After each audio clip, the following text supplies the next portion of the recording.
Bienvenue sur les Walkie Talkie Talkie Walkie Podcast. Je suis Héloïse et je vous retrouve aujourd'hui pour le 6e et dernier épisode de la série sur le bilinguisme à Montréal. Cette conversation est avec Alexis. Alexis vient du nord de Montréal, un quartier francophone. Avec Alexis, nous avons parlé d'étudier en anglais pour la première fois en tant que francophone, de sa réflexion sur les anglicismes, des différents accents français et anglais, et de sa relation avec le langage en tant que comédien. On a également parlé de la communauté LGBTQ au Canada et de la construction de son identité queer. Puis on a parlé de l'architecture de Montréal et sa réflexion sur les transports. C'est un sujet qu'il étudie en urbanisme.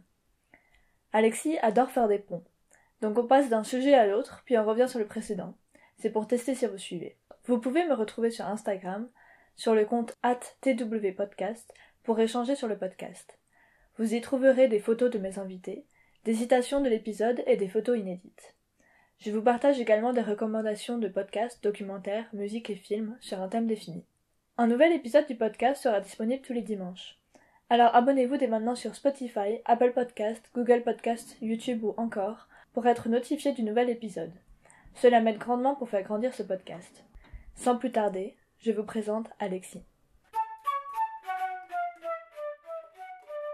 Oui, donc je m'appelle Alexis Langevin, je viens de Montréal et j'étudie à Concordia en anglais. Ok, qu'est-ce que tu étudies? J'étudie le Urban Studies et le Liberal Arts. Je dirais que je parle deux langues, je parle le français et l'anglais. Mais tu sais, j'ai des petites bases en espagnol, mais comme ça compte pas. Et voilà, exact. Je me dirais que avant tout, je suis francophone, j'ai grandi en français et tout, mais je me considérais bilingue parce que vraiment, je me trouve à l'aise en anglais comme en français. Donc, Est-ce que tu as grandi à Montréal? Oui, j'ai grandi à Montréal, dans le nord, dans un quartier qui s'appelle Huntsic.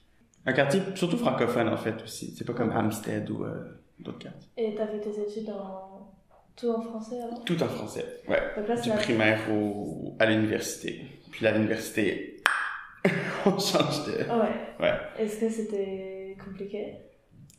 Oui, mon Dieu, oui, vraiment. Je trouvais que ça l'était complètement. Je savais que ça allait être correct, mais en même temps, c'est de baigner dans une autre langue complètement. C'est pas juste, mettons, avoir des cours d'anglais dans un contexte francophone, c'est vraiment apprendre des choses dans un contexte anglophone, pardon. Puis, ouais, ça a demandé un petit peu d'adaptation aussi, mais petit train va loin. Et est-ce qu'il y a quelque chose que tu as trouvé vraiment dur comme écrire ou parler? Moi, en français aussi, ça a toujours été difficile la lecture. Ok. Fait que là, en anglais, je retrouvais la même difficulté, mais comme exponentielle un peu. Ouais. Donc, ça me prenait encore plus de temps, mettons, à assimiler l'information quand je la lisais. Puis des fois aussi, quand un professeur parle vite ou dit un mot que je connais pas, on dirait que je perds le fil, mais ça arrive pas si souvent que ça. Et là, dans la classe de Liberal Arts, on lit beaucoup. Est-ce que ça te pose des difficultés? Ah, tellement! Mais déjà, la charge en Liberal Arts est un défi en soi. Puis là, en plus d'avoir ce défi-là en anglais, ça rajoute une espèce de difficulté supplémentaire. Mais il y a des fois, mettons, je vais lire les livres en français, tout simplement. Puis après ça, c'est plus facile pour moi de traduire un peu qu'est-ce que je lis en anglais plutôt que de le lire en anglais puis d'essayer un peu de le déchiffrer parce que c'est pas toujours évident. C'est les livres qu'on lit, même en français. Donc en anglais, c'est comme un peu plus difficile. Donc ça, faut un peu d'autres techniques. Ok. Et les livres que tu lis en français, c'est des livres qui sont plus proches du français dans la langue d'origine, parce qu'il y a des livres qui sont en latin, il y a des livres qui sont en espagnol. C'est vrai. Mais par exemple, mettons Thomas More, je l'ai lu en français.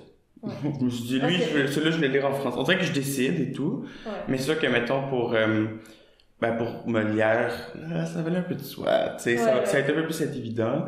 Mais sinon, c'est ça, Shakespeare, je sais pas encore, j'ai les deux, je l'ai en français, je l'ai en anglais, donc on va voir peut-être que je vais alterner aussi, parce qu'en même temps, si le texte provient de l'anglais, ben c'est plus intéressant d'aller voir qu'est-ce que la personne originellement voulait dire. Mais il y a des fois où c'est intéressant aussi de voir la traduction. Ouais. Et en Urban Studies, est-ce que tu as des lectures ou ça se passe comment? Ben, en Urban Studies, c'est un peu plus, c'est souvent des articles académiques. Donc, c'est plus simple, c'est plus détaillé, c'est plus axé sur les faits. Donc, c'est un autre genre de texte, c'est certain. Mais ça, j'ai lu en anglais, tout simplement, parce qu'en fait, il n'y a pas les versions francophones. Il n'y a pas les versions en français, donc... Ouais, ok. Donc, il est dans la langue du chercheur ou des chercheurs. Et est-ce que c'est impressionnant parfois de devoir parler dans une classe anglophone? C'est sûr que... Ben, si tu as un stress déjà à la base de parler devant tout le monde, de faire des interventions en classe, le fait que ce soit pas dans ta langue maternelle, c'est certain que c'est un peu plus stressant. Mais en même temps, une fois que tu pognes la vague un peu, que tu te mets dans l'élément, je trouve que ça devient grosso modo la même chose. Faut quand même que tu sois sûr de qu'est-ce que tu dis dans ton intervention. Okay. Puis là, c'est d'y penser, mettons, à 2 fois sur, OK, comment le formuler, est-ce que j'utilise le bon temps de verbe et tout. Puis, ouais. Et comment t'avais appris l'anglais avant? J'ai appris l'anglais au primaire. Donc, j'étais en 3e année, ce qui veut dire que j'avais... je pense que j'avais 8-9 ans, à peu près. Okay. C'est à ce moment-là qu'on commence à apprendre...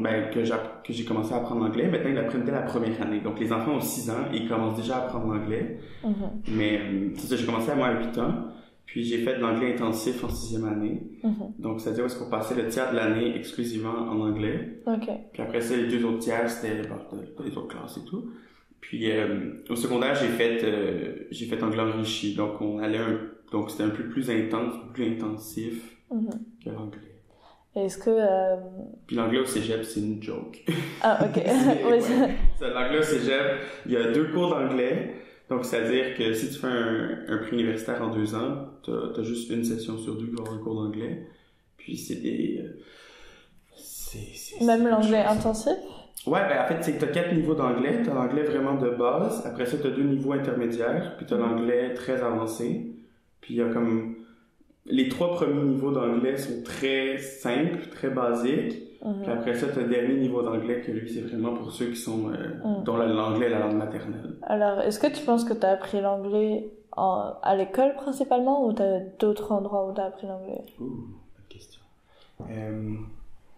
Ben, avant tout, les bases, c'est certain que je l'ai appris à l'école. Tout ce qui est, mettons, temps de verbe, puis, mettons, pratique intensive d'écriture, par exemple, c'est sûr que ce serait à l'école, mais de vraiment maîtriser la langue, je dirais que ça vient à l'extérieur de l'école. Ça viendrait, mettons, des séries que je regarde, de la radio, des fois, mettons, aller en voyage, puis t'as pas le choix de parler en anglais parce qu'il faut que tu te débrouilles et tout. Donc, c'est sûr que c'est ces situations-là qui vraiment viennent te tester, mais la base provient de l'école, ça, c'est sûr. Ok. Et est-ce que, même à Montréal, t'avais des amis qui étaient anglophones avec qui tu parlais anglais? C'est vraiment plus arrivé au cégep, parce que, au secondaire, t'as vraiment ton petit univers et tout, donc t'es à l'école, donc t'as tes amis qui parlent français et tout. Mais c'est ça, au cégep, j'ai commencé à élargir mon sac d'amis puis avoir des amis qui parlaient juste anglais. Puis c'était comme, ok, c'est une réalité, on va parler anglais quand on est ensemble et tout. Fait que c'est plus tard que ça s'est... que c'est ça, l'anglais c'est vraiment comme intégré à ma vie courante. Donc vers le cégep... Ouais, exactement. Puis à l'université, ben ça va de soi, là. Ouais. Et est-ce que tu trouves que tu utilises le français ou l'anglais pour une utilisation bien précise? Des fois, mettons, tout ce qui est référence à la culture populaire, des fois, il y a beaucoup de choses qui proviennent, mettons, des États-Unis, donc c'est sûr que je vais surtout faire le pari de la langue originale, souvent, la langue originelle. Donc, mettons, si c'est une réplique d'un film, si c'est un film que j'ai vu en anglais, je vais chercher le truc en anglais.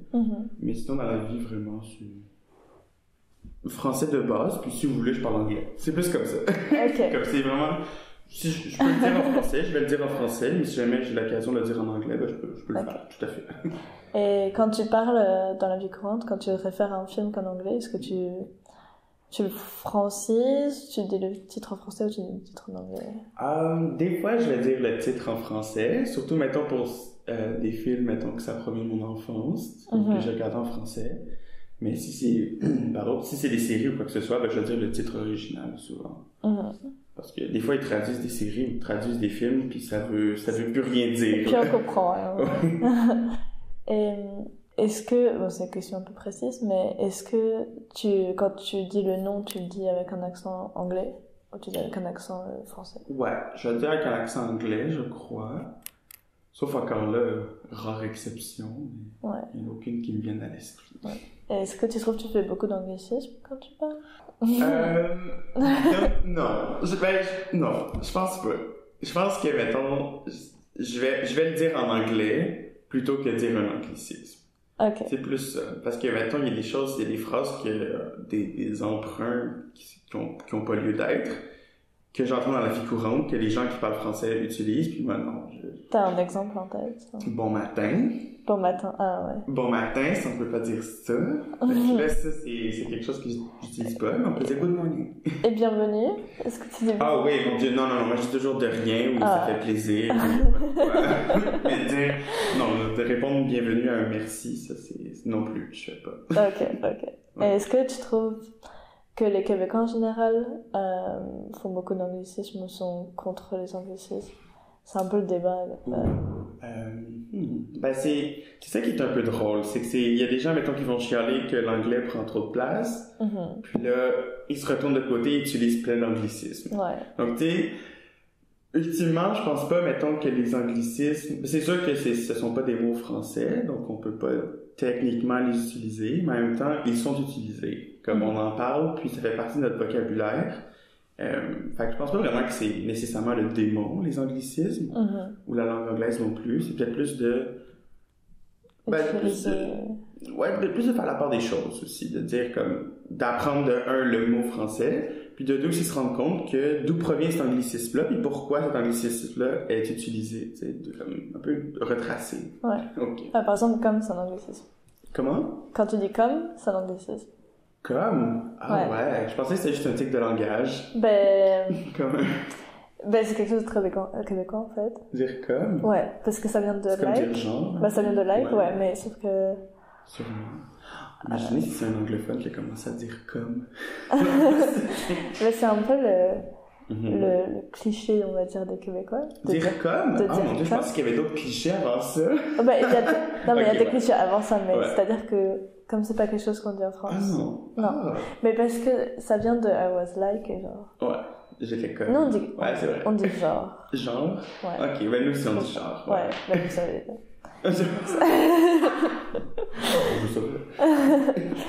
Et est-ce que tu associes une émotion à une langue? Peut-être. J'associe peut-être le stéréotype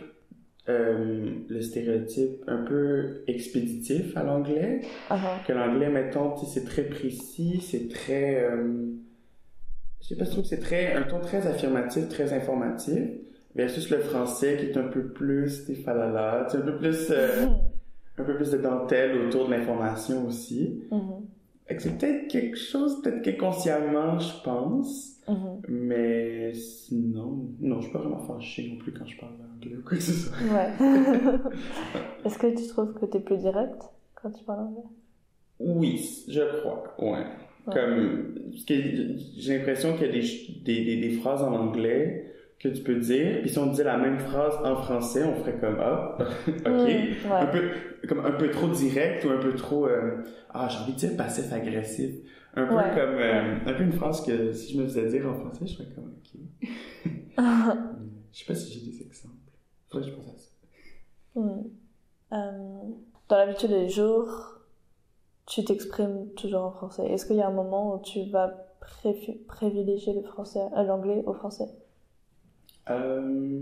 Déjà, mettons, je réfléchis toujours en français. Je sais pas si c'est comme... Ouais. Tu sais, même des fois, je suis dans un cours où est-ce qu'il se passe en anglais. C'est sûr que je baigne dans l'anglais, donc évidemment, dans ma tête, il y a beaucoup d'anglais qui circulent. Mais reste que, chaque fois que j'entends, mettons, ma petite voix, comme on dit, comme... Elle va être en français tout le temps. Puis je me dis comme, faut pas que j'oublie tantôt. Même si j'ai un cours en anglais, tu sais, c'est comme... Mais... Mais ouais, mais sinon, dès que je suis avec mes amis qui parlent français, ben on parle en français et tout. Puis, ou sinon, des fois, comme au liberal arts, on saute de l'un à l'autre dans les phrases et tout. Parce qu'il y a vraiment il y a vraiment beaucoup de personnes bilingues qui sont aussi, que eux aussi n'ont aucun problème à passer de l'anglais au français. Donc, c'est drôle de... Est-ce que c'est nouveau pour toi de changer de l'anglais au français et d'avoir les deux qui cohabitent ensemble? De façon aussi intense, oui. Mais ça fait un moment déjà que j'ai des amis qui s'expriment en anglais. Puis mettons, tu sais, quand on s'écrit sur les médias sociaux, quoi que ce soit, ou par texto, on va s'écrire en anglais et tout. Mais vraiment de côtoyer des anglophones, puis tout, ça c'est nouveau, effectivement. De passer maintenant là-dessus. Est-ce que toi, t'as expérimenté Montréal comme une ville bilingue? Ou plutôt francophone? Définitivement, j'ai pas encore assez expérimenté le côté anglophone de Montréal. Tu sais, je vais rarement dans le West Island aussi, c'est là où est-ce que la majorité des anglophones, j'ose imaginer. Mais c'est sûr que je pense pas, non, parce qu'avec tous les panneaux qui sont en français, puis toutes les annonces dans le métro, quoi que ce soit, qui sont en français, ça donne l'impression que Montréal est exclusivement francophone et tout. Mais là maintenant, justement, d'être à Concordia, puis de voir justement les panneaux à Concordia qui sont en anglais, ben là je le vois plus, mettons, l'espèce de revers de la médaille et tout. Puis c'est emballant, j'aime pas ça. Et même le bilinguisme des gens, est-ce que avant autour de toi les gens étaient vraiment plus francophones et maintenant sont plus bilingues? Définitivement, parce que justement j'ai juste fréquenté des écoles francophones, des cégeps francophones, puis il y a beaucoup moins de mélange, mettons, qu'à l'université, où est-ce que là vraiment t'as un plus grand mélange de plus de gens de différents backgrounds. Mais non, avant c'était surtout francophone, je sais. Mais justement avec les séries que j'écoutais ou les films que j'écoutais, c'était en langue originale, donc des fois j'insérais justement des petites répliques ou des petites phrases en anglais. Et quand tu regardes des séries, est-ce que tu mets les sous-titres en français ou les sous-titres en anglais ou sans sous-titres? Ça va vraiment dépendre. Puis des fois je peux commencer la série avec des sous-titres français. Puis après ça, je me dis, je vais mettre les sous-titres en anglais. Puis à un moment donné, je me dis, j'enlève les sous-titres. Puis des fois, je me dis, je mets les sous-titres en anglais et tout. Fait que ça change pas. Ça c'est vraiment un peu aléatoire aussi, là. Ou quand, mettons, les personnages ont des forts accents. Des fois, je vais juste mettre les sous-titres en anglais pour pouvoir associer le son aux mots. Puis, mettons, des fois, c'est une phrase que je veux vraiment comprendre la signification. Ben, je vais mettre les sous-titres en français pour voir comment eux ont vu, mettons, ont interprété cette réplique-là. Ça t'amuse de regarder la traduction? Oui, je trouve ça le fun de voir, mettons, comment on s'exprime dans deux langues pour dire la même chose, mais c'est pas du tout les mêmes termes qui sont employés, la même façon qu'on va le faire pour le dire. Je trouve ça assez fascinant. Est-ce que tu trouves qu'il y a des accents que tu trouves plus faciles à comprendre que d'autres?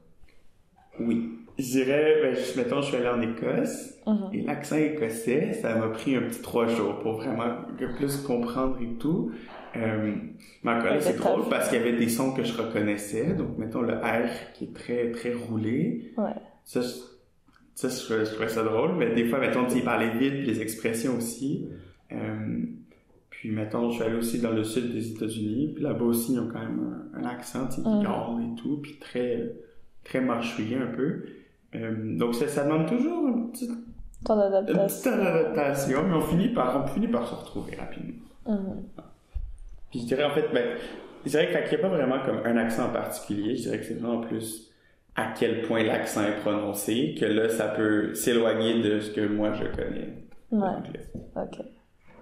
Et toi, t'es habitué à l'accent américain? Mais je sais pas si au Canada on a un accent. Ah oui? On dit l'accent ontario un peu, mais... L'accent ontarien, oui, définitivement. Il y a un accent ontarien. Mais pour moi, vraiment, Montréal, c'est vraiment la côte est des États-Unis. Ouais, vraiment. Comme un peu, tu sais, c'est pas le même anglais un peu qu'on retrouve peut-être mettons comme à New York ou au Vermont. Mais New York, même. Ouais, New York avec des petits accents, des petites intonations italiennes, là, un peu. Ouais, c'est spécifique New York, mais plutôt, Ouais, quand même. plutôt comme Washington peut-être, ou je sais pas. Je pourrais pas te dire, mais peut-être, sûrement. Ouais. Mais c'est, ben, aussi, des fois, tu sais, dans les aéroports ou dans les, tu sais, on peut écouter, mettons, les annonces qui disent, les interphones et tout. Ouais. T'auras plus une idée, des fois, aussi de l'accent qui arrive. Comme, mettons, les annonces en Écosse, ben, il y avait vraiment un fort accent britannique. Puis, des fois, aussi un fort accent spécifiquement écossais, tout dépendant de quel train tu utilisais et tout. Je trouvais ça intéressant. Puis, mettons, les annonces que tu vas avoir dans une gare à Glasgow, ce sera pas le même accent que tu vas retrouver dans une gare à New York, mettons, ou à Toronto. Donc, fait que c'est intéressant pour ça, puis c'est ça un peu qui donne le ton. Ouais. Mais moi, j'ai eu ça quand j'ai pris l'avion pour Montréal. Ouais. J'entendais l'accent québécois, j'étais « Ah, c'est bon, je suis partie là !» Exact, voilà. On est dépaysé complètement. Ouais. Et est-ce que tu trouves qu'il y a une variété d'accents québécois? Oui, c'est sûr qu'il y a des accents vraiment particuliers, mais peut-être de moins en moins, parce que les gens se déplacent de plus en plus, tout simplement. Les gens grandissent quelque part puis décident de déménager ailleurs. Fait qu'il y a beaucoup plus un mélange. Donc je dirais que c'est moins cloisonné maintenant, que je peux dire, ça c'est un accent typiquement saguenéen. Donc, mais il y a encore des petites phrases, des petits accents qu'on peut associer à certaines régions, mais je dirais que maintenant, ça se mélange pas mal, puis tout le monde se comprend, ça c'est sûr. Donc toi, tu comprends tout le monde, il n'y a pas de personnes où tu te dis, oh là... Ben, non. C'est moi qui fais le choix de pas les comprendre. Et l'accent français, tu arrives? Oui, l'accent français, j'y arrive. Ben, ma mère vient de France. Donc, okay. Donc, quand j'étais plus jeune, elle avait un accent français. Donc, moi, maintenant, quand j'étais petit... québécois. Maintenant, ouais, de plus en plus. Maintenant, elle a beaucoup plus un accent québécois parce que ça fait longtemps que elle est en France.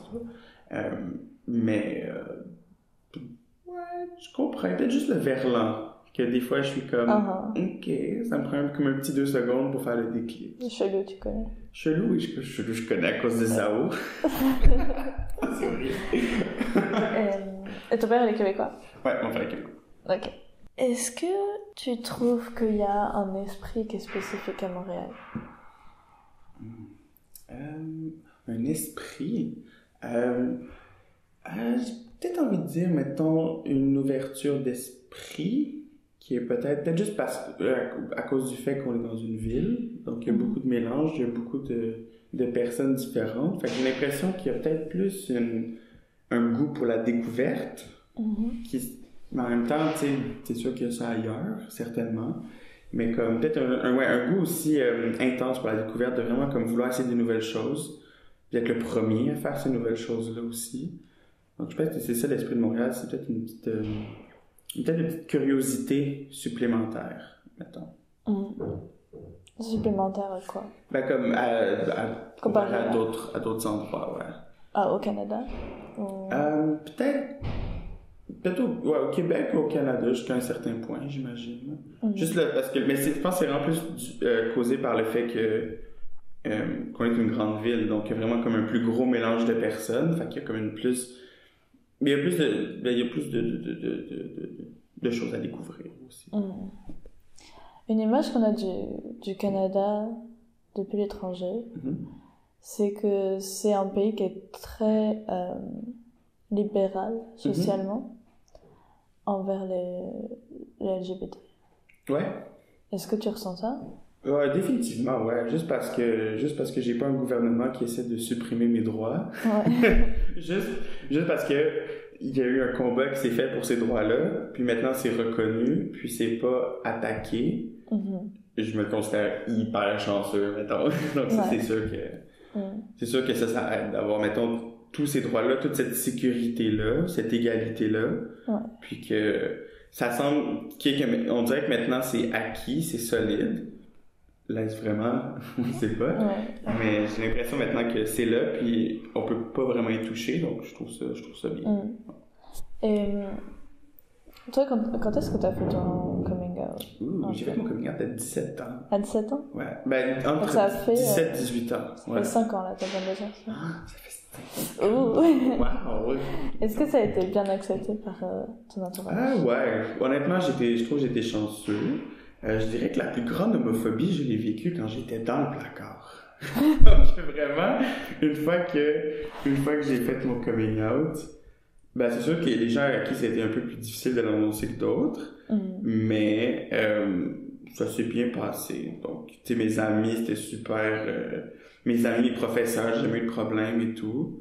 Fait que je dirais que je suis chanceux, très chanceux à ce niveau-là, d'avoir vraiment comme un environnement qui a pas changé à cause de cette nouvelle-là, tu sais. Ouais. Ça l'a vraiment plus fait sentir comme si c'était pas si tant un big deal que ça, là, tu sais. C'était vraiment comme correct. Moi, je changeais pas, là. Est-ce que tu connais des gens autour de toi qui ont eu un problème avec ça? Ah ouais. Il y a des gens, mettons, des gens aussi qui ont pas encore fait leur coming out aussi. Ou qui le font pas à tout le monde, qui décident d'être out seulement pour certaines personnes de leur entourage. Est-ce qu'avec ta famille, ça s'est bien passé? Oui, c'est mettons, je l'ai fait à partir de 17 ans jusqu'à 18 ans. Ma famille, c'est la dernière étape. Ouais. Donc, vraiment, ça avait été ma dernière année d'école de secondaire. Là, c'était vraiment comme avec mes amis.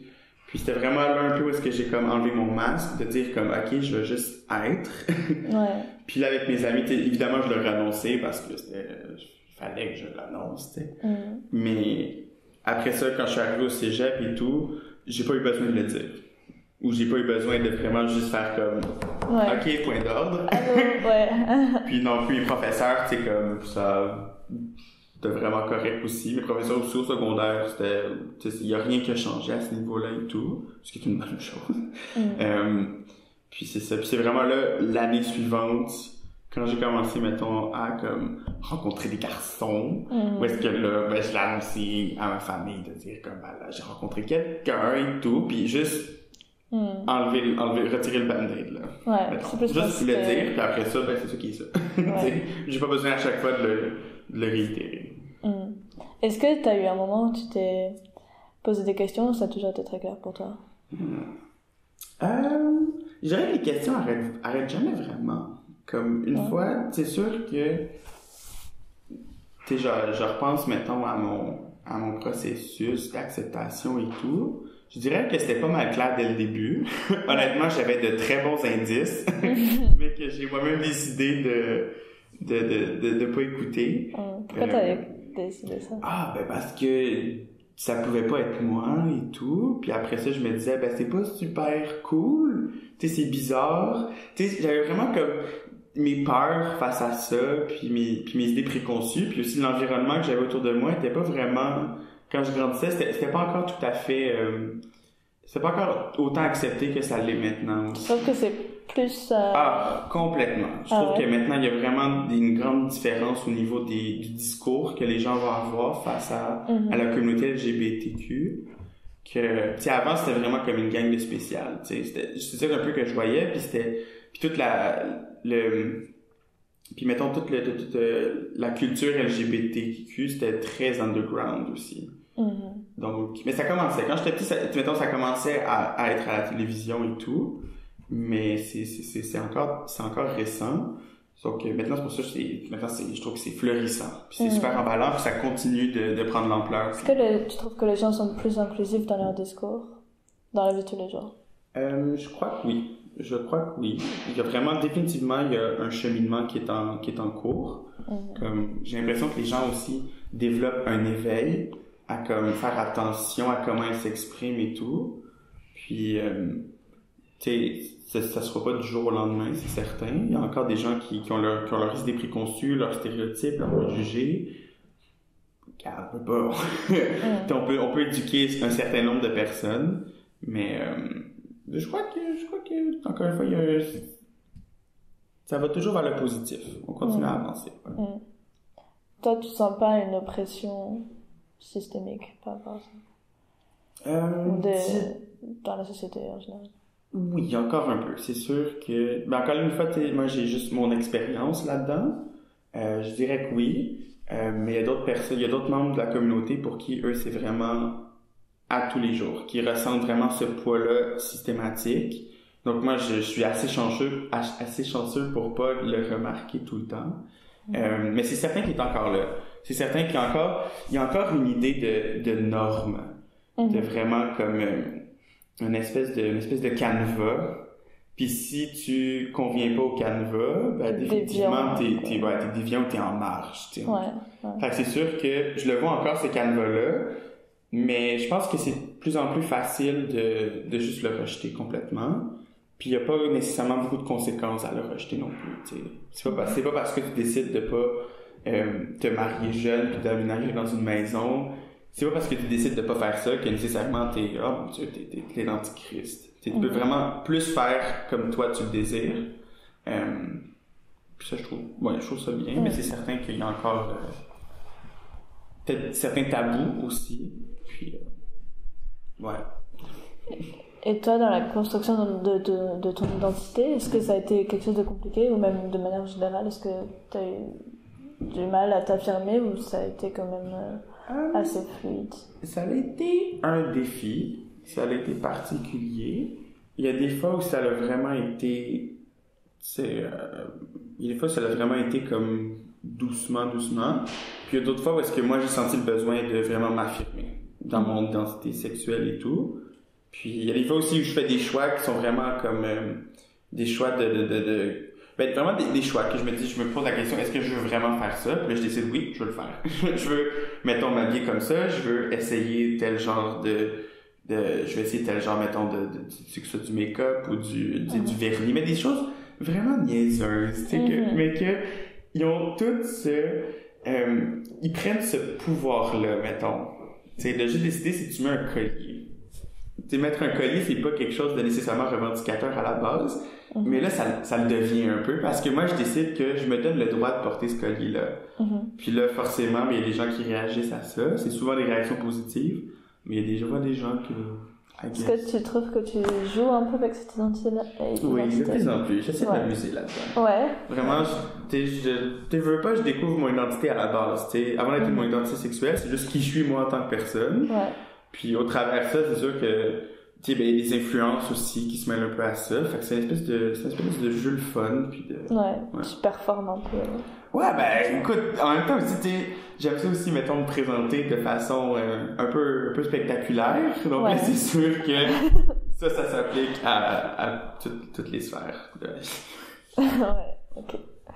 Et donc, tu fais tes études en Urban Studies, est-ce que tu trouves qu'il y a quelque chose de spécifique à l'architecture de Montréal? Oui, vraiment. Je trouve, déjà, il y a vraiment comme un style qu'on retrouve surtout, mettons, au Québec, les espèces de logements duplex avec l'escalier en serpentin et tout. Et ça, c'est vraiment quelque chose qu'on retrouve pas ailleurs nécessairement, ou jamais vraiment, c'est vraiment spécifique à Montréal, c'est vraiment associé à Montréal. On peut le retrouver ailleurs, mais les escaliers comme ça, c'est quelque chose de très québécois aussi. Mais sinon, à part de ça, il y a vraiment comme un mélange, il y a des influences françaises, des influences anglaises, des influences romaines aussi, avec les colonnes et tout, ces affaires-là. Donc, il y a vraiment comme des styles qui reviennent, mais il y a un beau mélange, puis une belle cohésion de tous ces styles-là et tout. Puis surtout maintenant avec le moderne et tout, avec les gratte-ciels qu'on voit, on a comme des architectes qui viennent à Montréal, puis ils s'amusent avec Montréal, puis ça, je trouve que c'est une force pour l'architecture à Montréal. C'est le fait qu'on dirait qu'on peut pas mal tout faire.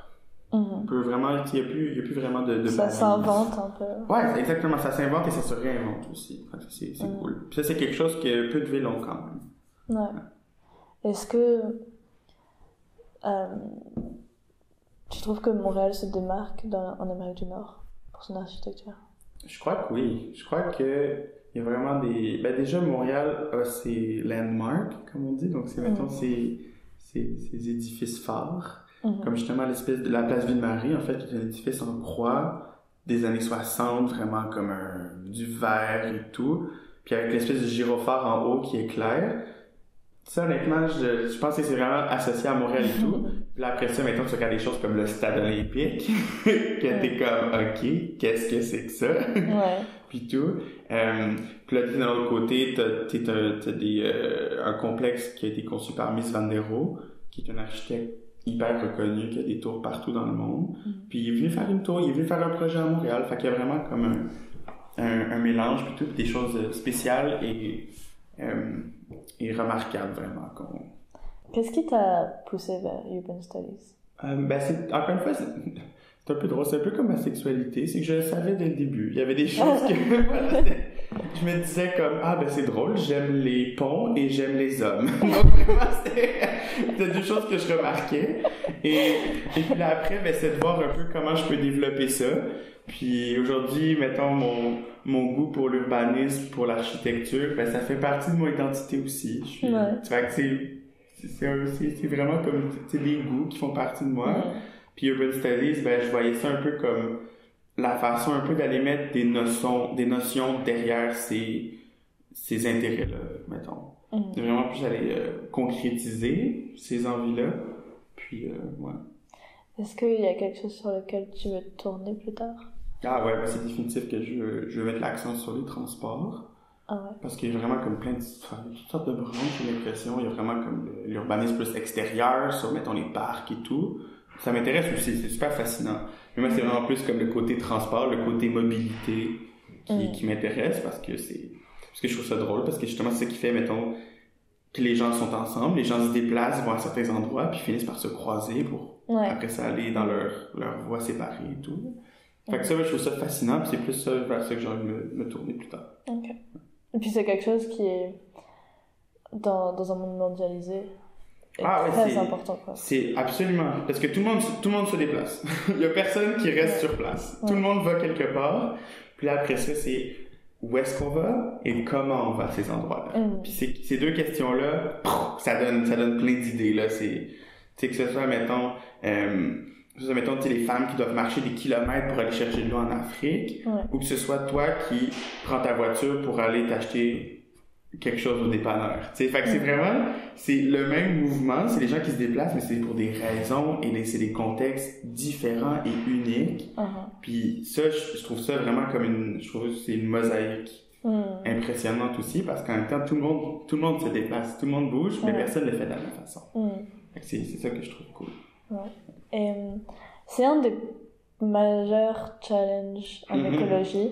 Complètement, oui. Et comme je fais un travail là-dessus, d'ailleurs, les transports sont la plus grande source d'émissions de gaz à effet de serre. De tous les... tous les secteurs. Toutes les origines, tous les secteurs, c'est le transport qui est le plus grand fautif dans les...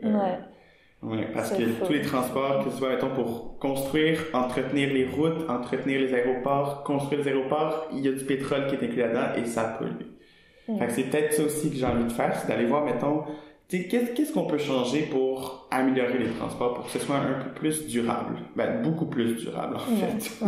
Très plus durable. Vraiment. Est-ce que tu t'es intéressé aussi par comment faire pour que les échanges soient plus locaux? Oui, absolument. C'est de voir, c'est vraiment ça, les Urban Studies. C'est vraiment étudier l'espace urbain, comment les gens vivent en ville. Puis là, avec ça, tu peux vraiment aller préciser tout ça. Tu peux aller étudier comment les gens utilisent un espace dans un quartier, mettons un parc local, puis aller voir comment les gens utilisent un parc, comme mettons le quartier des spectacles. Où là, c'est vraiment les gens de partout à Montréal viennent à la place des festivals. Puis, non, ça, c'est vraiment aussi important de voir, mettons, à quel point les gens se déplacent aussi. Il y a des gens qui habitent, mettons, très loin en banlieue et qui vont venir à chaque jour au centre-ville de Montréal versus les gens, mettons, qui vont vivre et travailler en banlieue, qui se déplaceront pas beaucoup. Mais c'est vraiment, encore une fois, de créer une mobilité qui fonctionne pour tout le monde. Parce que ce serait si les gens utilisent leur voiture, c'est parce qu'ils n'ont pas d'autre alternative. Ils peuvent pas marcher parce que c'est trop loin. Ils peuvent pas faire du vélo parce que il y a un manque d'infrastructure, puis il neige des fois. Il y a le climat aussi. C'est ça, il y a le climat tout à fait, mais tu sais, l'été il fait super beau au Québec. Et encore une fois, il y a des gens qui font du vélo, mais c'est pas tout le monde qui fait du vélo. C'est pas tout le monde qui pourrait faire du vélo, qui décide de faire du vélo. Donc pourquoi les gens décident de quand même prendre leur voiture, même il fait 25 degrés, gros soleil? Est-ce que tu étudies le contexte socio-économique? Je l'étudie pas vraiment comme tel, mais c'est certain que ça fait toujours partie du background. Puis c'est toujours quelque chose qu'il faut tenir compte. Donc forcément, tu finis par faire une recherche pour comprendre le contexte socio-économique, socio-culturel et tout, là, tout ça. Mais on le voit pas vraiment en classe. Fait que c'est pour ça que moi, je trouverais ça intéressant d'aller me chercher, mettons, un cours de socio ou un cours de psycho pour vraiment là, comprendre quelque chose de plus profond qui, après ça, s'exprime dans mon domaine. Mais ça aussi, je peux dire quelque chose, par contre, pour revenir à l'anglais et tout. Ouais. Mettons, et puis pour revenir aussi à ma sexualité et tout, il y avait, mettons, beaucoup de ressources que j'ai trouvées pour accepter le fait que je fasse partie de la communauté LGBTQ. Ça a été en anglais, mettons. Je me suis trouvé, mettons, des fois des pen pals, parfois comme des correspondants. Des correspondants qui provenaient d'ailleurs. Puis l'anglais, c'était un peu comme notre croisement. Mettons, parce que lui, il parlait une autre langue et tout, puis moi, je parlais le français, puis les deux, on parlait anglais, fait qu'on parlait en anglais. Fait que je trouvais que l'anglais a beaucoup été un pont. Ouais. Dans ça, parce que si, mettons, si tu vas sur des sites comme... De quoi? J'adore les fonds, donc voilà, on fait des liens. Mais mettons, si tu utilises des sites aussi comme Tumblr et tout, le contenu est essentiellement en anglais, ou quoi que ce soit. Fait que soit, mettons, tu surfes ça parce que tu veux trouver des communautés, tu veux t'associer, tu veux appartenir à une communauté, ben tu vas aller les chercher sur Internet et tout, puis souvent, ça va être des gens qui parlent anglais. Donc, est-ce que tu as trouvé que c'était un peu libérateur et ça te permet d'expandre tes opportunités? Ah, complètement. Je trouve que apprendre n'importe quelle autre langue, que ce soit l'anglais, l'espagnol, le mandarin, dès que tu apprends une langue, ça t'offre une autre vision du monde, puis ça te permet aussi ça te permet en fait de juste vraiment comme étendre ta pensée et tout complètement, parce que tu apprends aussi justement une autre vision des choses, une autre vision de communiquer les choses. Puis là, après ça, écoute, quand tu voyages, c'est plus simple, tu peux comprendre et tout. Donc, est-ce qu'il y a une autre langue que tu voudrais apprendre? Ah, l'espagnol. L'espagnol et l'allemand. Et l'allemand? Ouais, je trouve vraiment que l'espagnol, j'ai un peu plus de base et tout, puis je trouve ça beau aussi, je trouve ça un peu poétique. Peut-être qu'en fait, ce serait ça qui allierait le caractère expéditif de l'anglais avec l'espèce de beauté française. L'espèce de beauté francophone. Fait que puis en même temps, l'espagnol, c'est vraiment une langue en soi, c'est vraiment aussi une autre identité, puis une autre culture tellement fascinante. Puis là, il y en a beaucoup des cultures. Ah, il y en a beaucoup. L'Amérique latine, c'est immense, c'est un bassin de personnes, puis il y a aussi le portugais qui se parle en Amérique du Sud, donc c'est comme... Mais le portugais, je vais commencer par l'espagnol, puis je connais ça, puis le portugais quand même aussi. Est-ce que tu as voyagé un peu? Ouais, j'ai voyagé au Mexique. Ok. Ouais, le gros voyage, c'était au Mexique, en Écosse et aux États-Unis. Donc, c'était essentiellement l'anglais et l'espagnol. Ouais. Puis c'est ça, puis aussi parce que, tu sais, on parle d'anglais, d'accent en anglais puis en français, mais les accents espagnols, il y en a beaucoup aussi. Ouais. Puis ça aussi, c'est fascinant, là, parce que les accents... Il y a tout un sous-continent. Ah, complètement, ouais. Puis après, t'as l'Espagne. Exactement, l'Espagne... Parler un espagnol et parler un mexicain, c'est c'est deux expériences différentes. Est-ce que tu as parlé espagnol quand tu étais au Mexique? Un peu, le plus possible. Ouais. C'est sûr, mais ça devenait rapidement limité. Là. Je disais une phrase, il me répondait quelque chose, puis on arrêtait là. Donc, mais c'est ça, mais au Mexique, il y a beaucoup de slang, mettons des mots inventés pour dire cool, pour dire... dans chaque pays. Absolument. Ils ont leur propre vocabulaire, mais c'est particulièrement big au Mexique. Ah ouais? Okay. Eux autres, là-bas aussi, il y a des gens, mettons, tu vas sortir une expression mexicaine à quelqu'un qui vient d'Argentine, puis il va faire... Moi, j'utilise pas ça. Donc, c'est quand même drôle. Et tu es parti faire quoi au Mexique? Je suis parti visiter, tout simplement, pendant les vacances. Parce que quand on est au cégep, on a un mois de vacances. On est en vacances du 20 décembre au 20 janvier. Donc, j'ai pu partir. T'es allé voir le soleil? Je suis allé voir le soleil. Je suis allé voir les 15 degrés qu'il faisait à chaque jour versus moins 15 degrés à Montréal. Donc, ça fait du bien pour ça. Donc, c'est vraiment vacances. Je me promenais. Je suis là une semaine et demie, puis tout. Puis, Ok. Mais est-ce que tu veux ajouter d'autres choses? Par rapport à Montréal ou les gens? Par rapport à Montréal? Je dirais aussi qu'à Montréal, ça c'est quelque chose de, je pense, spécifique au Québec, que peut-être que les gens, mettons, en France, réalisent pas. c'est que, mettons, tu sais, j'ai entendu dire que les séries québécoises, que quand elles sont présentées en France, elles ont des sous-titres français. Oui. Donc là, j'étais comme, ok.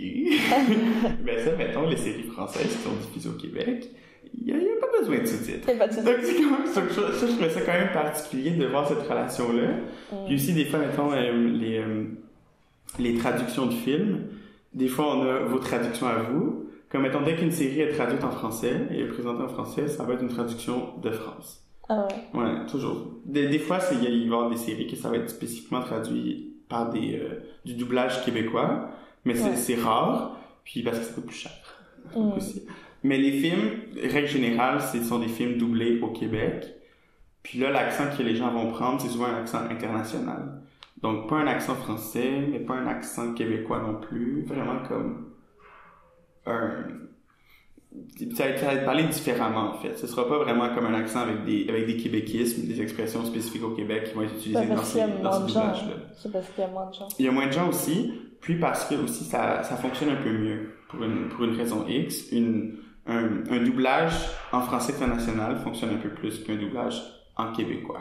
Mais après ça, il y a des films qui font exprès de prendre un doublage québécois, avec vraiment les sacres et tout, puis les expressions. Puis ça, c'est une toute autre expérience, mettons. Ben, ça donne une dimension culturelle au film. Absolument, et tout. Puis c'est ça, on dirait qu'il y a vraiment comme un contexte de film où ça fonctionne plus qu'ailleurs. Comme une fois, je regardais le film le plus violent de ma vie, Hobo with a Shotgun. C'est un film hyper violent. Je le recommande pas particulièrement. Mais la traduction française est une traduction keb.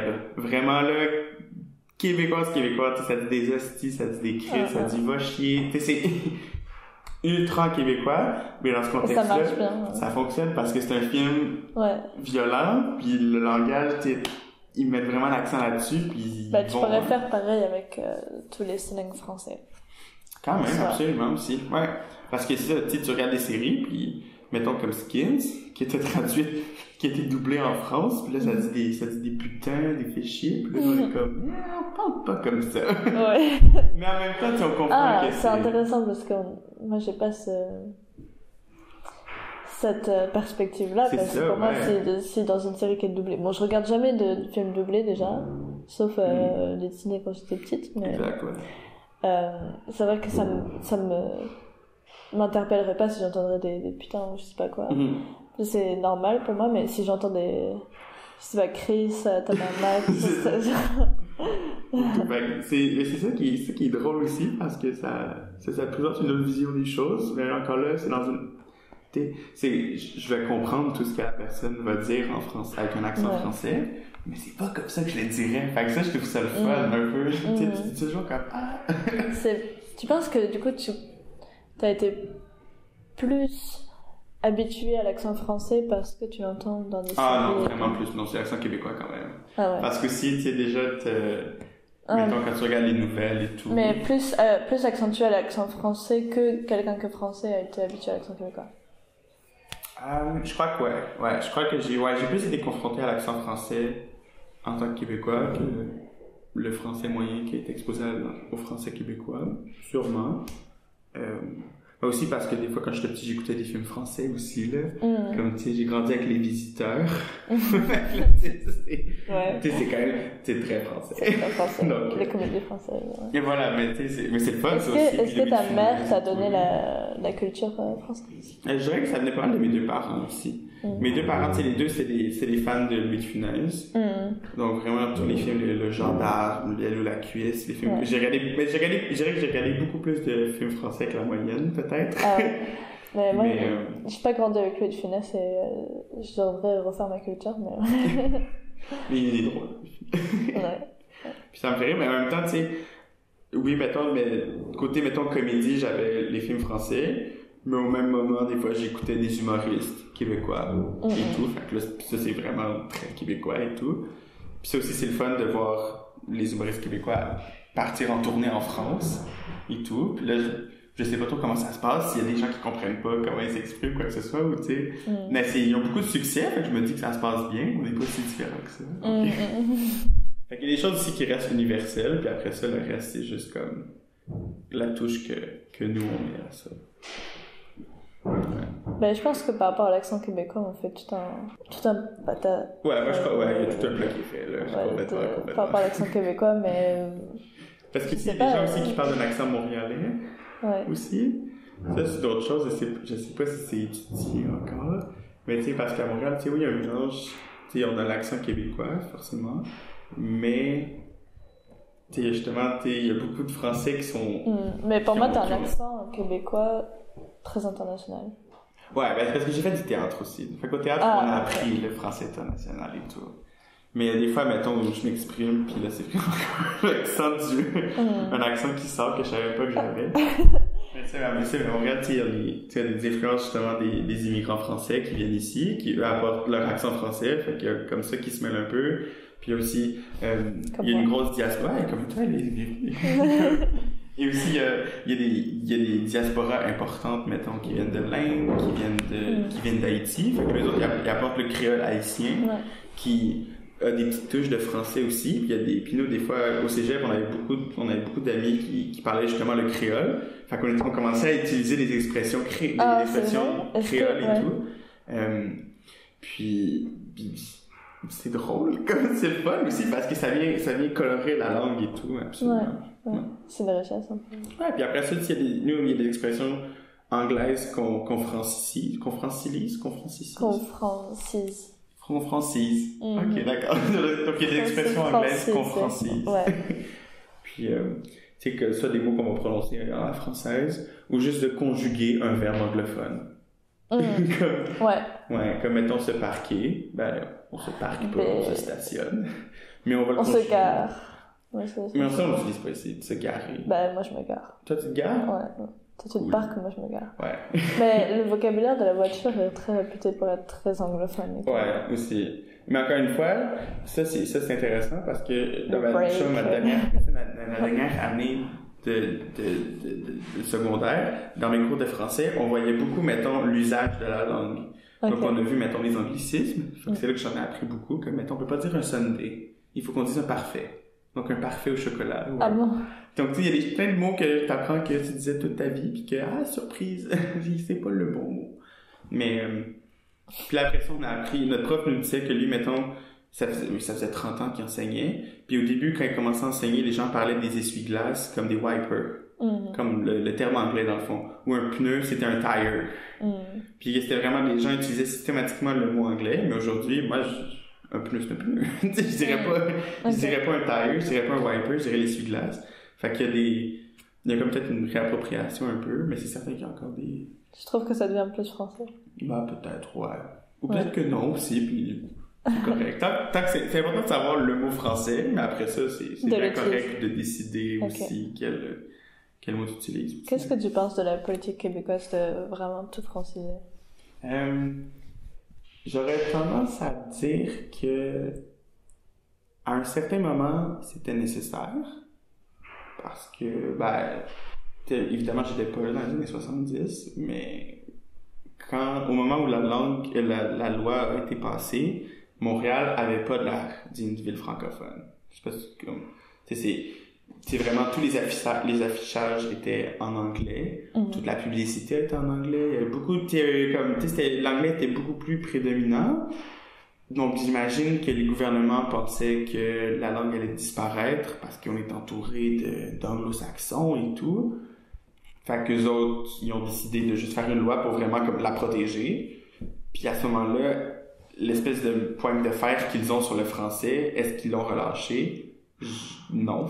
C'est encore aussi très intense. La loi, elle est appliquée sévèrement encore. Est-ce que c'est aussi pertinent?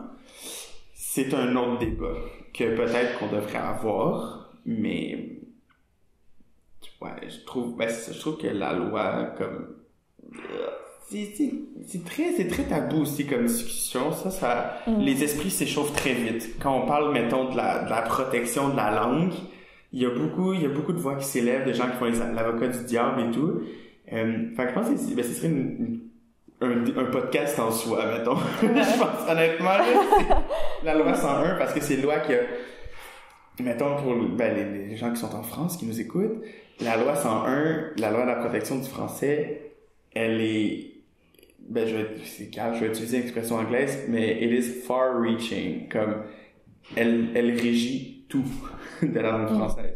Que ce soit, mettons, de la loi, mettons, pour l'affichage des publicités, les slogans, des fois les noms de magasins, la loi a une politique pour ça, que ce soit, mettons, si tu veux distribuer un dépliant dans un magasin qui est juste en anglais, surprise, t'as pas le droit. Il faut que ton dépliant ait une option francophone, puis il faut, si mettons t'es pour faire un affichage avec de l'anglais, il faut que ce soit 2 fois plus petit que le lettrage français. Ah ouais? Fait qu'il y a vraiment comme une loi de proportion. Donc si tu veux, mettons, écrire épicerie, grocery, ben il faudrait, mettons, que ton épicerie soit écrit en caractère 20 et que ton grocery caractère 10. Puis à Concordia, ce qui est intéressant, c'est que c'est le contraire. T'as, mettons, l'indication anglophone, anglaise. Et ça, c'est légal, ça? Ça, c'est légal parce que c'est une institution anglophone. Donc, encore une fois, j'imagine que c'est un autre aspect de la loi 101 qui est spécifique à cette branche-là. Je le connais pas exactement, mais j'aurais tendance à dire que si c'était pas légal, c'est sûr que il serait intervenu, vraiment. Mais il y a quelque chose que je comprends pas très bien, moi. C'est quoi? KFC, c'est traduit. Comment? Poulet frit du Kentucky. Oui! C'est traduit. Oui, mais KFC. Par contre, tu vois, KFC, ouais. C'est PFK, c'est Poulet frit Kentucky. Ça veut dire la même chose. Pourquoi Burger King, c'est pas traduit? Ben ça c'est drôle parce que il n'y a pas un roi des burgers ici. C'est ça, mais je pense que c'est leur slogan maintenant, le roi du burger. Mais je sais pas trop parce qu'en même temps, ce qui est drôle, c'est quand les Québécois, on utilise beaucoup le mot king, donc on dit le king de quelque chose, qui veut dire genre le meilleur, le best. Mais c'est anglais. C'est anglais, mais on dirait que c'est approprié, puis je sais pas, peut-être que... En même temps, je pense que c'est aussi une question de la corporation qui décide. Mettons, si la compagnie qui possède KFC décide que peut-être que c'est too much. c'est trop, fait qu'ils vont décider de franciser. Puis des fois, il y a d'autres compagnies, mettons Starbucks, ils ont juste rajouté café Starbucks à la place de Starbucks Coffee. Ouais. Donc c'est vraiment, je pense que c'est le choix de la compagnie. Tu peux décider du nom de ta brand, mais après ça, tout le reste... Burger King, je pense qu'il y a juste le nom qui est exclusivement anglais. Sinon, après ça, tout le reste, on passe au français tout de suite. Ok. Donc, ça va être... Puis burger, je pense que c'est accepté en français, de toute façon. Un burger, ouais, voilà. Mais il n'y a pas de mot, hein? Non, en bourgeois, là, ça n'a jamais pogné. Honnêtement, là, en bourgeois, on laisse faire, on abandonne. Ok. Ou des fois, on dit sandwich aussi. Sandwich, mais sandwich, c'est pas la même chose. C'est ça, mais disons un sandwich au poulet, puis il parle d'un burger au poulet. Vraiment, un sandwich, c'est une baguette. C'est ça, moi aussi, c'est comme si je l'avais au du pain tranché, tu sais, ça c'est sandwich. Ouais. Si tu me donnes un burger et que tu me dis sandwich, je sais pas quoi. Non, en fait, sandwich, c'est même pas français. Sandwich non plus, c'est le nom de quelqu'un. Lord Sandwich. C'est vrai? Ouais. C'est quelqu'un qui jouait aux cartes, puis il devait manger sa viande, puis il voulait pas arrêter sa partie de cartes, donc il a décidé qu'on mette sa viande en 2 tranches de pain. Ah, c'est le fun. Donc c'est devenu le sandwich. Ah! Avec le monsieur. Ah ouais, je vais inventer un plat aussi. C'est ça, ouais. Tu pourrais dire l'Héloïse, puis dans le fond, ça pourrait être... Je vais réfléchir. Voilà. Tu peux penser. Ouais. Ok. C'est drôle. Est-ce que tu as quelque chose d'autre à ajouter? Je dirais aussi que c'est difficile quand... Parce que, mettons, je trouve ça cocasse mettons, les gens qui apprennent le français en Ontario vont beaucoup souvent apprendre le français qui est parlé au Québec, parce qu'évidemment, c'est au Canada, ou le français qui est parlé au Nouveau-Brunswick ou au Manitoba. Mais mettons, les Américains qui vont apprendre le français, ça va être beaucoup axé sur la France. Pour les Américains, le français, ça vient de la France. Ça vient, tu sais. C'est encore bien. Je sais pas, j'ai parlé à des Américains qui avaient appris le français peut-être. Ah, quand même. Ah, ben. Mais, bon, ouais. Pour moi, moi, je trouve ça bizarre, mais pour moi, je sais pas. Ça m'étonne quand même. Encore une fois, chacun a son expérience aussi, là. C'est sûr que Mais c'est comme l'anglais, dans les séries. Est-ce que tu apprends l'anglais américain ou l'anglais britannique, britannique, c'est le même débat. Ça a toujours été l'anglais canadien. Vraiment. Parce qu'il y a comme... il y a aussi une orthographe spécifique à l'anglais américain puis à l'anglais britannique. Puis l'anglais canadien, des fois, on va écrire on va prendre, mettons, l'écriture britannique pour certaines choses, mais l'écriture américaine pour d'autres. Fait que nous, on a appris moi, à utiliser je suis un peu perdu sur l'écriture de color, behavior. Ah ouais. Fait que c'est tout ce qui est neighbor, c'est OU, comme les Britanniques. Mais tout ce qui est, mettons, comme authorize, ça va être ZE, plutôt que SE. Puis après ça, il y a aussi toutes les... mettons, tu sais, et le vocabulaire. Le vocabulaire, complètement. C'est le metro, c'est pas le tug. C'est ça, c'est pas le tube, c'est pas le subway, c'est le metro. Mais encore une fois, si tu vas à Toronto, là, c'est le subway. Ah ouais? Complètement, ouais. Puis si tu vas à Vancouver, ben là, c'est Skytrain, c'est autre chose. Mais... c'est le quoi? Le Skytrain. Le Skytrain. Ouais, parce que c'est un train qui est surélevé. Ouais, c'est cute, hein? C'est tout petit. Mais, tu sais, puis mettons les toilettes.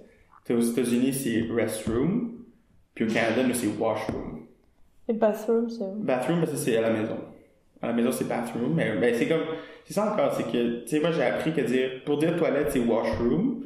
Mais là, après ça, t'as bathroom. En Angleterre, t'as loo. Ouais. t'as restroom. Moi, je dis toilette. Toilette, tout simplement. Tu veux juste dire loo, de toilette. Tu sais, c'est comme... Tu as tout ça. Ben, moi, j'avais une amie... québécoise qui me disait allez où la salle de bain en me disant les toilettes. C'est vrai, mais des fois je la dis aussi, je vais à la salle de bain et tout, mais tu vas prendre un bain mais on est dans un bar, enfin. Voilà. Puis c'est quand même drôle aussi parce que j'ai dans mon appartement la cuvette est séparée du bain et du lavabo, c'est dans 2 pièces séparées, mais je dis quand même la salle de bain, même si c'est juste les WC. Il y a les WC aussi. Ouais, puis les WC, c'est personne dit ça. Mais comme, mettons, si je prends un gros accent keb, ça va plus ressembler à ça. Comme, ça va être ma bouche qui va être comme plus relâchée, puis je peux aller chercher des grosses diphtongues ou comme, tu sais, plus de même. Encore là, la façon dont je l'exprime, c'est encore... C'est les mots, tu sais, les mots... C'est très correct. C'est ça. Il y a des gens qui vont... Mais mettons, à Gatineau, qui est la ville... qui est dans le Grand Ottawa, donc la capitale du Canada. Mais à Gatineau, il y a beaucoup d'anglicismes qui vont être utilisés, comme dire les grosseries.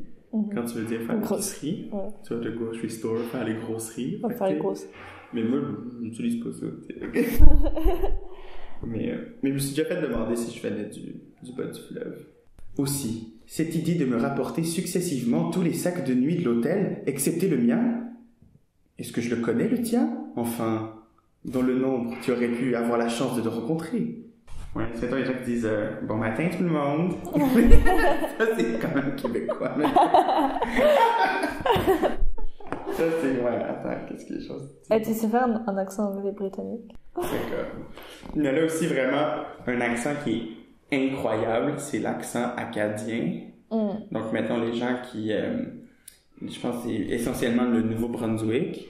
Ça, c'est un accent particulier que je suis pas capable de faire, mais qui est tellement intéressant comme le... C'est pas comme de l'anglais, mais en français? Ouais, c'est quasiment... Je sais pas si on peut parler de dialecte dans ce cas-ci, mais c'est vraiment particulier. Il y a ça nulle part ailleurs sur Terre qu'au Nouveau-Brunswick, les Acadiens, puis c'est vraiment ancré dans leur identité. Comme un peu, le français fait partie de l'identité québécoise, historiquement.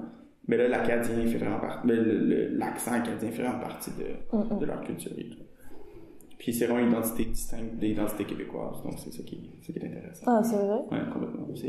Qui était un acadien, puisqu'il est celui qui vient du Nouveau-Brunswick, déjà c'est 2 territoires, mais après ça, c'est pas 2 accents qui se ressemblent non plus. C'est vraiment comme un accent acadien. Puis, c'est tout pour moi. Ah, c'était cool. Ouais, merci. Merci à toi de l'invitation. Merci d'avoir parlé. Vive le français. Si vous avez aimé cet épisode, je vous invite à le partager sur les réseaux sociaux et à en parler autour de vous. C'est la fin de cette série sur le bilinguisme à Montréal, mais ne vous inquiétez pas. Je continue le podcast avec un thème parallèle, le voyage. Après avoir moi voyagé et exploré la ville de Montréal, j'invite des amis qui ont voyagé aussi à me parler de leur expérience. Lisa parle 4 langues et demie et me raconte son rapport avec les langues. Ce qui fait, je trouve, une bonne transition avec le bilinguisme à Montréal. puis elle nous raconte son expérience en Inde, où elle a fait du bénévolat dans une association. On se retrouve sur Instagram sur le compte @twpodcast où vous pouvez interagir avec moi pour me donner vos retours sur le podcast. Et à la semaine prochaine. Vous étiez sur le Toki Woki Woki Toki Podcast.